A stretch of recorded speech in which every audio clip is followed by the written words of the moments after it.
Hey guys, Dan Heilman back with another Diablo Immortal video. Today, I'm going to go through all of my loadouts in the armory. I'm going to go through every single one of my builds. I'll go through the talent trees. I'll go through the legendary gems. I'll go through the set items, skills, legendary gear. I will go through all of those so you can be the best summoner necromancer. All right, let's begin the video.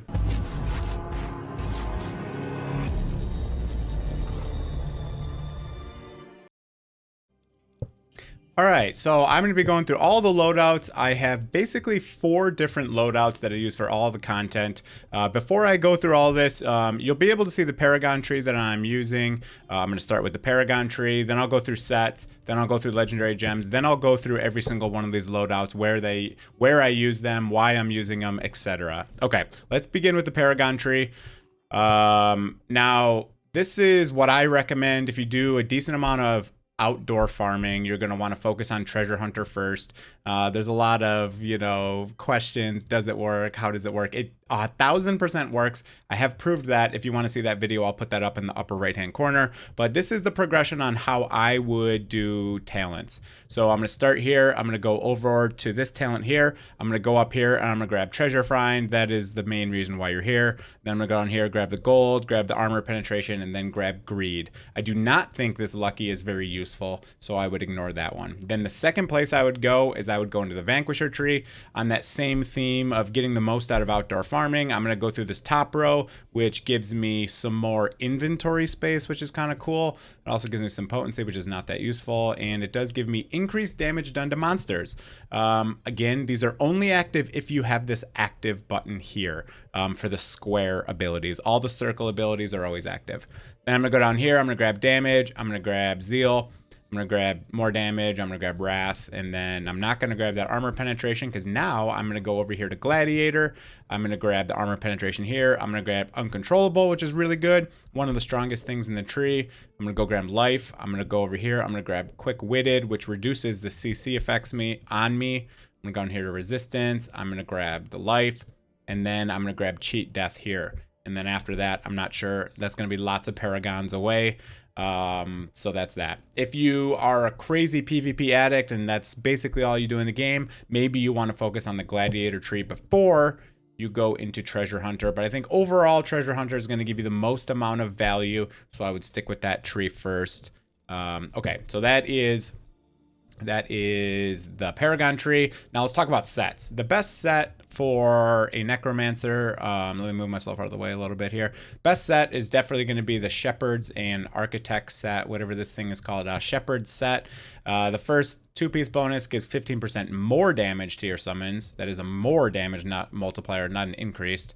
And the second for the 4-piece is basically 18% crit as long as you got your skeletons and all your minions up. 18% crit is a lot of crit. I'm sitting at 5% crit, so 18 is quite a lot. And then the 6-piece bonus is quite insane. It gives you basically a frenzy for 12 seconds whenever you get a crit, and it gives you 60% more damage and attack speed. It's insane. You can only proc it once every 40 seconds, which is kind of a big cooldown, but that is a lot of damage. Now, you're going to want to use that set for basically everything. There is some arguments to be had if you want to do PvP, then or even like Shadow Wars and stuff like that. You can use the Mount Bake set, which basically gives you a shield that absorbs damage, and basically when you have the shield, you can also move unhindered through enemies, and it also can explode and deal 40% of your max life, which is quite a lot of damage. It's kind of similar to this legendary gem here, which does 17%, and it does a lot of damage to like white enemies. Okay, so that's the sets you want to use. As far as regular gems, I don't think they have that much of an impact on your account. The damage ones obviously are going to be really strong. If you have like a bunch of, I don't know, rank 6, rank 7 damage gems, there are going to be a lot of damage. I don't think armor penetration and potency are really that strong, as well as resistance, especially when you're going in against a bunch of whales in PvP. they're going to basically have so many stats from all their resonance that you're never going to be able to out-resist them or get enough potency. So I really think the rest are pretty much negligible. Damage should be your number one concern. Let's go through legendary gems now.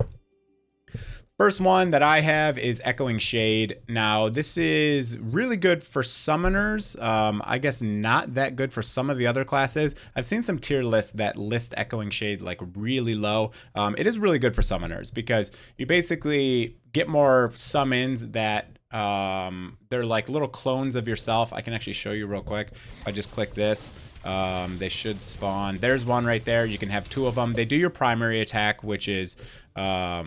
you know, they do your primary attack only. It says they use some abilities. It's kind of a lie. They only use your primary attack. Okay? You can have two of them once you get it to rank 3, I believe. And these also count towards your summons. So they work with other gems like Follower's Burden, which increases all the damage you do for your summons. Okay? So, all right, that's that one. It's a 5-star gem. It's pretty good. Blood-Soaked Jade. Now, this one is a 5-star gem. It gives you increased movement speed and increased damage. Now, I don't know that the damage increases your summons damage. I have yet to test that. I will test it one day when I get some time, but the movement speed is just really good for everyday activity, and it's a 5-star gem, so the resonance and combat rating you get from it are quite high. You can see this is rank 2 and it gives me 24 combat rating.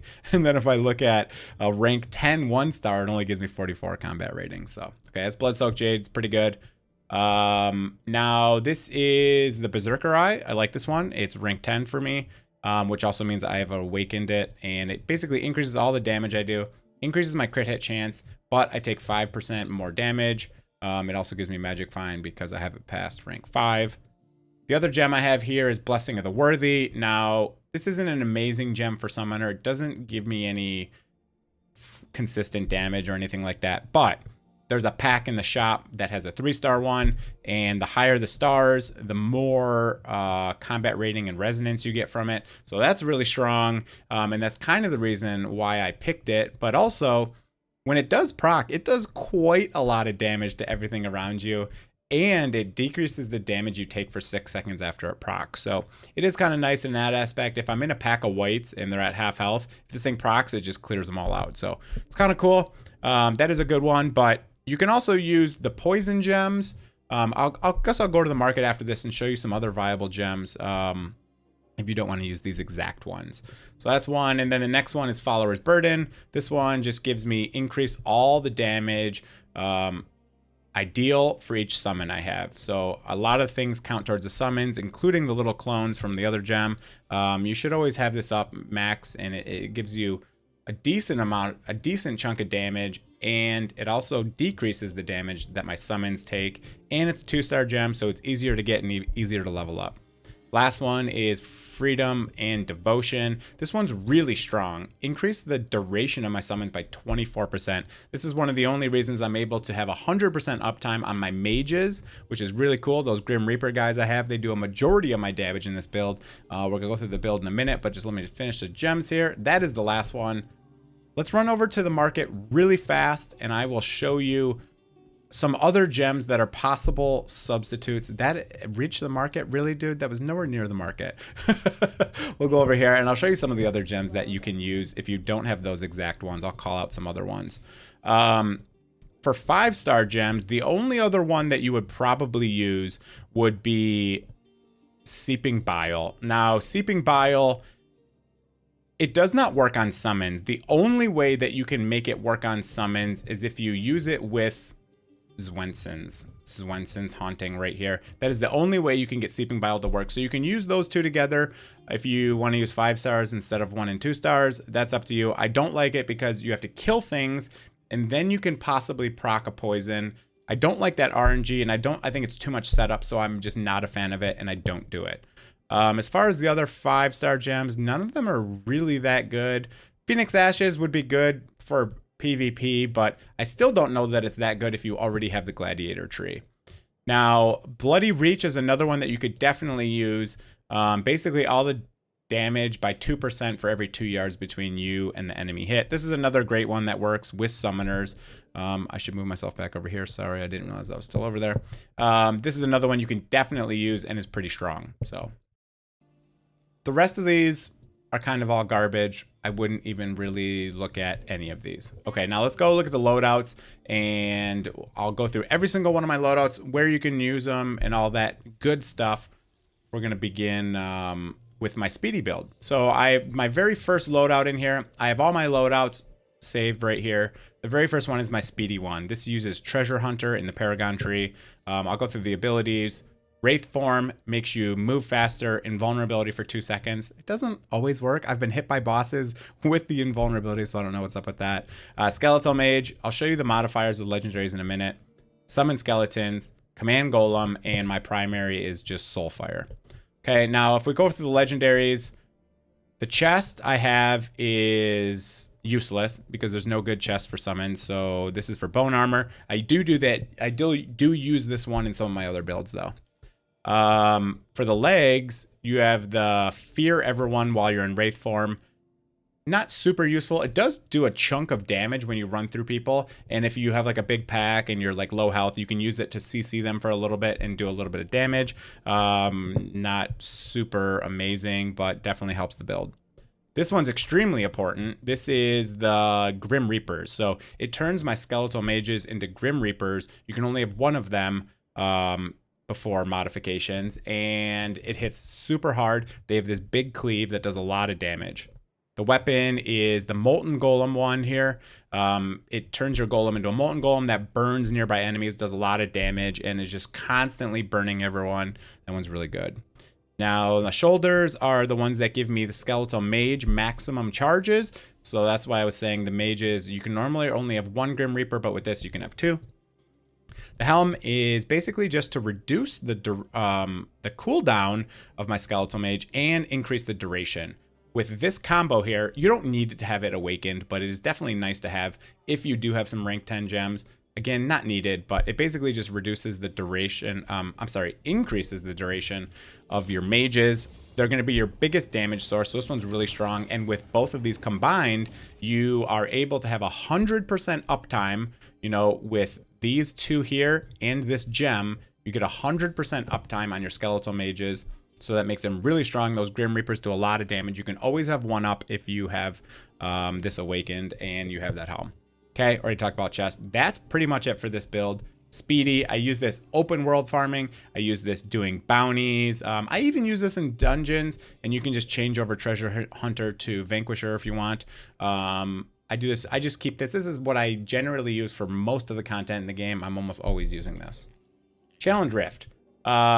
This is basically the same exact build as my Speedy build, except for I swapped out my Speedy boy for Dark Curse. And I also swapped out the legs to basically curse on the ground, and it basically more than doubles the damage it does as long as you can keep them in that area. It doesn't state it here, but if you go to skills, oh, I have to activate it first. Sorry. Let me go in here, activate.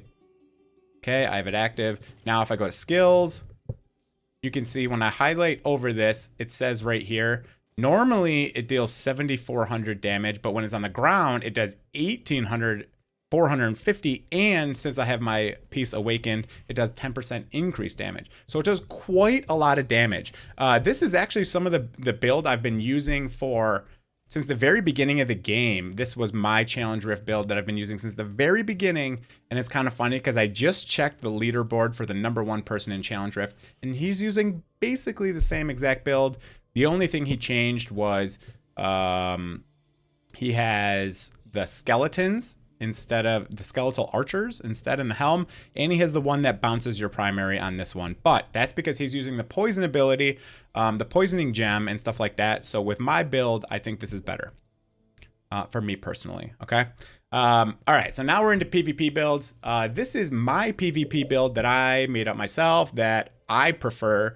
And I also have another PvP build for the #1 ranked PvP player on our server.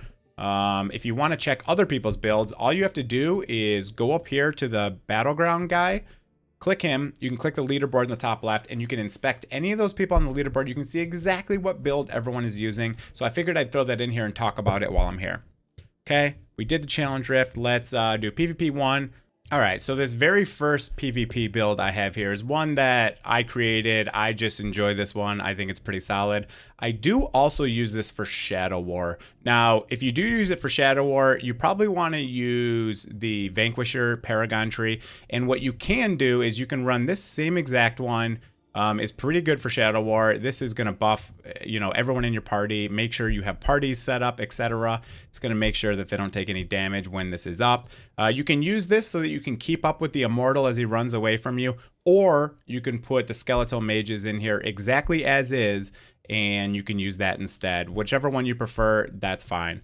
All right, so let me go through what I have here. The big changes from normal. I'm using the same chest that I've used in the other builds, and that is the damage immunity one. Whenever you put that bone armor up, for everyone in your party, they can take 5 hits and they take 0 damage from any of those hits. It does remove the shield. You notice how it says now grants instead of also grants. Also grants means it's on top, now means it replaces it. Okay, so that one's good here. Still using the one that fears when you're using the Wraith form. This is extremely important. It's a big form of CC. Basically what you can do is you can use this to go through them. It fears them. Then you can drop skeletal mages and command skeletons on their face. And then you can pop your shield so that when they become un-CC'd, they can't deal damage to you for the first 5 hits. And you can spam your Soulfire and kill them that way. Still using that same one. Weapon doesn't matter too much. I'm not using the golem in this one, so I don't want to use the fiery golem weapon. So I'm using this one that just gives skeletons more damage. Still using the same one here that gives me 1 more skeletal mage. And I'm using this one that gives me skeletal archers. That's why I'm using the weapon that increases their damage. They're kind of annoying. They just sit there and shoot arrows at people constantly. So yeah, that's PvP 1 and Shadow Wars. So that's cool. You can also use this for vault and stuff like that. The vault one is pretty good. You can definitely use this defending the vault. That's basically PvP. Okay. PvP 2, as I said, this is the #1 leaderboard. It's kind of similar to what I have. It's the same basic abilities, except for he's using command golem instead. So he still has the fire golem, which is really strong. He's using this cool legendary that your Soulfire, which is your primary attack, bounces to different targets and deals more damage. That one's pretty good. And the shoulders he was using is, it also, your bone armor grants immunity. Now, this one says also. Remember, the other one said now. So it replaces it. This one adds it on top. You are immune to any form of knockback, knock up, any of that stuff. So it just gives you more CC reduction. So that one's pretty nice. And this helm increases the damage, the duration, of your golem. The golem is pretty cool. I'm going to try this build out next time I PvP, because the golem just runs around and just burns everyone in an area, and he's pretty tanky, so he's pretty cool. That just increases the duration. Okay, that's it. That is every single one of my loadouts: PvP, PvE, Shadow Wars, Vault, World Farming. I went through all of that. I hope you guys enjoyed the video. It was a long one, but I wanted to get through a lot of this instead of making separate build guides for all these. But I hope you enjoyed the video. If you got something out of this, go down there, hit that like and sub button. Thank you so much for the support, and have a great day, everyone. I hope you guys are enjoying the game. And that's it for the video. Thanks. See ya.